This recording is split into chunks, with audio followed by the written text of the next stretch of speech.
You would never in your wildest dreams think that you could eat this Mexican food when you're on a ketogenic diet, right? Okay, so we're gonna break down what you can order at a Mexican food restaurant. And we're talking about hole-in-the-wall Mexican food restaurants, not just these big chains that may cater themselves to low-carb dieters. No, we're talking about places that you can just go and order authentic Mexican food and just change up the menu a little bit, just change up the ingredients so that it works perfectly for you. And some of these things, all you have to do is just abstain from the beans and rice. You just have to know what to look for. So we're gonna have some fun with this. Do make sure you hit that red subscribe button and then hit that little bell icon to turn on notifications as well. You don't wanna miss every single video that we're putting out every single day these days. All right, let's go ahead and start on down the line. The first one is sort of an obvious one, and that's going to be fajitas. All right, you know that, you know fajitas would work. You just obviously are gonna do it without the tortilla, without the beans, and without the rice. Okay. What I would recommend you do if you're on a ketogenic diet is go for shrimp fajitas. If you don't want shrimp, then go ahead and go for the chicken. But the reason that I would go for the shrimp is you're getting a couple of different things. You're getting a bunch of minerals, you're getting a bunch of zinc, a bunch of selenium, which is really powerful for the thyroid. So that's just good in and of itself. But then you're also getting something known as astaxanthin. That is what gives the shrimp the red pigment. So if you're doing a ketogenic diet and trying to get that brain benefit, well, believe it or not, that astaxanthin is going to penetrate the blood-brain barrier and help give you more of a mental boost. It's been shown to literally get more blood flow into the brain and help new neurons grow. Really cool stuff. Additionally, people tend to think that shrimp is going to elevate your cholesterol. Not true. It is higher in cholesterol than other seafood, but it's for different reasons. And it's not the bad cholesterol anyway, or bad cholesterol. We'll talk about that in another day. What's interesting about it is studies have shown that when you consume shrimp, it actually lowers your triglycerides. You want to have lower triglycerides, okay, because you want your triglycerides to get mobilized and ultimately be burned as fat. You don't want them just elevated. So the cool thing is shrimp does reduce that. Anyhow, let's not waste a whole lot of time there. Let's go ahead and go on down the line. All right, the next one I want to talk about is chile relleno. Got it over here. You might be thinking, okay, chile relleno normally has this corn and flour shell, right? You can order it without that. This is a perfect example. They didn't quite understand what we were trying to describe, but I do know for a fact where I live, there's a couple of restaurants that you can go and get chile relleno, and it doesn't have the flour or corn breading. It's just a pepper with the cheese and some meat in the middle. Really, really simple. So you can always ask to not have it breaded, and it will generally work out just fine. Also add some guacamole on the side, that way you're balancing out the fats. So the one thing you don't want to do with Mexican food on a ketogenic diet is just rely on the cheese and sour cream for your fat source, simply because it's going to be the wrong fatty acid profile. There's nothing wrong with having a little bit of cheese, a little bit of sour cream, but add some guacamole to it so then you at least get the oleic acid. That oleic acid converts into some really powerful things in your body that do literally change your genetic makeup so that your body burns more fat. Okay, it's called PPAR alpha. We'll save it for another video. Don't need to go deep into the science. You have to take my word for it. You just have to balance out and have some healthy fats. All right, let's go ahead and let's move on down the line. Now we have ceviche. People forget that ceviche can be obtained at just about any Mexican restaurant. Okay, sometimes it's cooked, sometimes it's raw, but either way, it's sitting in lime juice, so it essentially cooks it. You're looking at one of the leanest, most fresh forms of unadulterated protein that you could have here. And in this particular case, this ceviche has some shrimp, it has some other bits of whitefish, has a little bit of pico in there, which is going to elevate the carb content a little bit, but then it has some avocado in there. So we're not just getting lean protein, we're getting a good, healthy, mono unsaturated fat. Quite frankly, if you were to add some more avocado to this, you have a perfect ketogenic dish. Now the things that we're talking about here are things so that you don't really have to look like the odd one out when you go out to eat. Okay, if you're going out to eat for a business meeting or family and you're going to Mexican food and you order a plate of ceviche, no one is going to think you're weird. Okay, but if you start picking things apart and doing crazy things, yeah, then people might look at you funny. But if you want to just be accepted and not have people realize that you're on a dietary change or doing anything different, then this is the kind of thing you want to go for. It definitely makes a really big difference. And a lot of these things you can make at home too. You don't have to be bound to a corn tortilla or a flour tortilla or beans and rice. You simply don't. Which leads me into my next one that you could make at home, is simply carne asada. Now, in this particular case, you can see we've got some beans and cheese there. Just don't eat that, or give it to someone else in your family that is doing keto. No one's gonna look at you funny if you don't eat your beans and rice. It's not a big deal. Carne asada is usually specific kinds of meat. So usually you're looking at red meat that is either gonna be a skirt steak or some kind of flank steak. Usually a leaner cut, believe it or not, that's cut into thinner strips. It's not a specific cut of meat.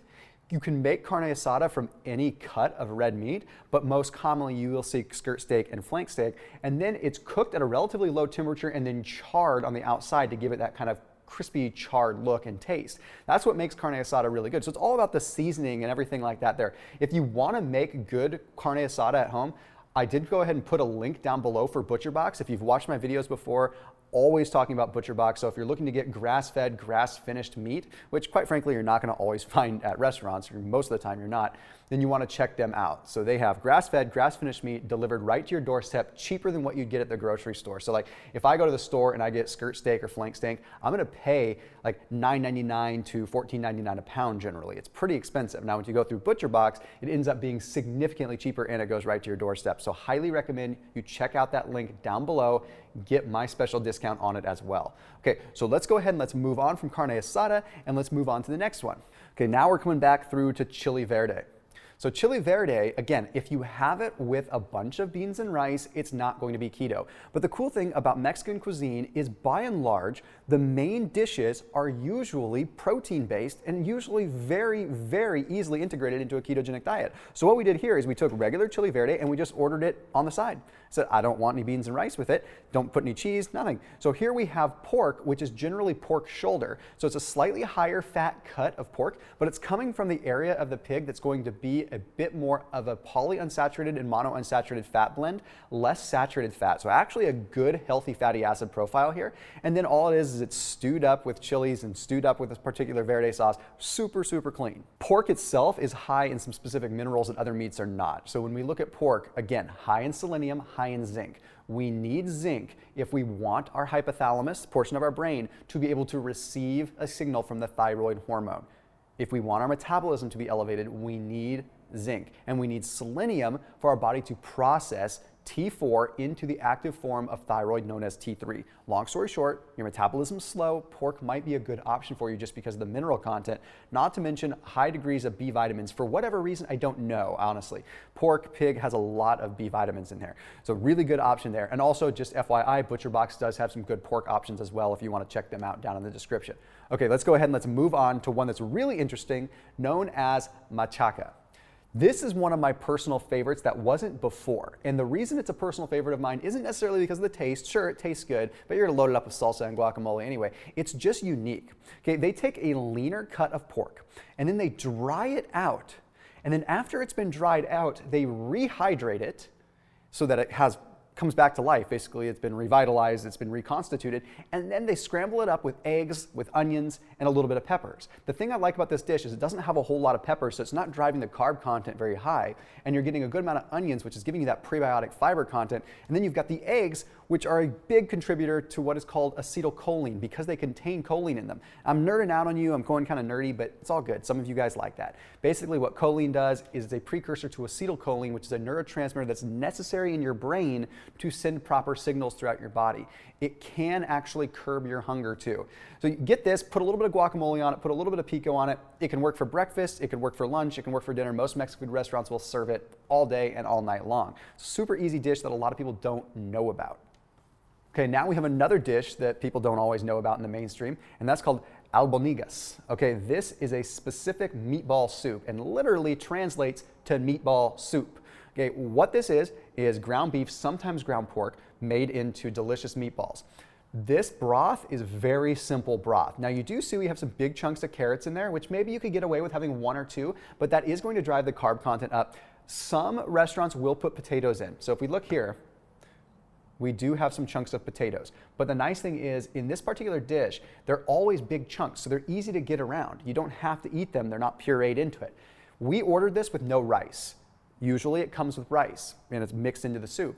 It's not a big deal. They usually add the rice after the fact, because if they were to make a big batch of this soup and have the rice in it already when they were to make it, it would turn into a mush. So they add the rice later on anyway, so it's really easy to order this soup with no rice, and it's a pretty lean dish. You're looking at just a couple hundred calories for a serving and good quality stuff. And there's some recipes that you can actually make this at home too, utilizing maybe higher quality beef that you might want to use at home.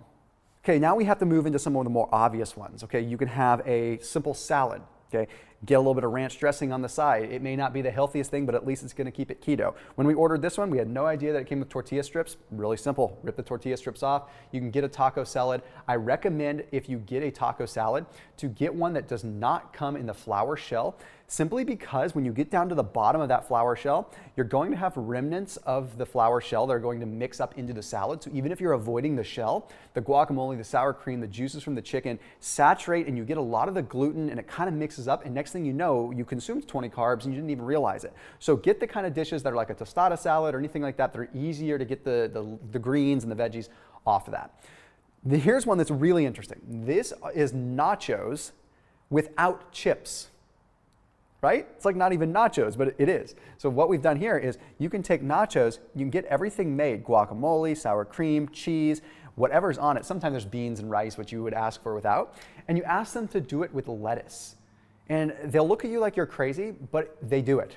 I've never had them not do it. So all you're doing is replacing the chips with lettuce, and then they still bake it and melt the cheese on it. And if you're using iceberg or romaine lettuce, it still works like a chip. And it's really, really convenient. And yes, it is high fat. Yes, it is a calorie bomb. But if you want something delicious and you want to have your Mexican food, it's simple. That works really, really, really well.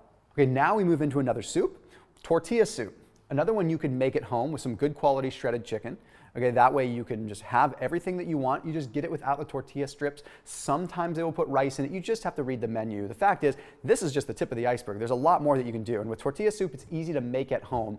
And I highly recommend using the leaner chicken breast in this case. People, a lot of times with Mexican food, will want to use shredded chicken coming from thigh because it's a little bit more moist, but the fatty acid profile of chicken and poultry is not as good as the fatty acid profile of red meat. Does that mean that chicken is better or worse than red meat? No, not necessarily. It just means that red meat, you're safer to get a higher fat cut of meat because the fatty acid profile is going to be better, especially if you're getting grass-fed, grass-finished, and that's really going to make a difference. Whereas with poultry, the fatty acid profile is not as good, so you're better off to have less risk and go for like the chicken breast or maybe a cut that just isn't quite so fatty. And dark meat is not always high fat. Okay, the skin is high fat, but the dark meat sometimes just has more oxygen. It's more slow twitch muscle. Save that for another video, another day.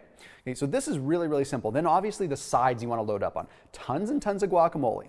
Load up on the pico. And believe it or not, if you want to have a little bit of tequila, that's going to work within the ketogenic realm too.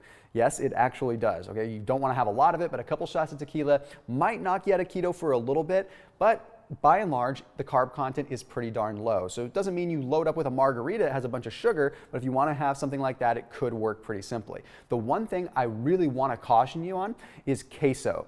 Queso, yes, at first it sounds like it's ketogenic because it's cheese, but most of the time it has a bunch of starch added to it to thicken it up. Okay, very seldom do you find queso that has just pure cheese.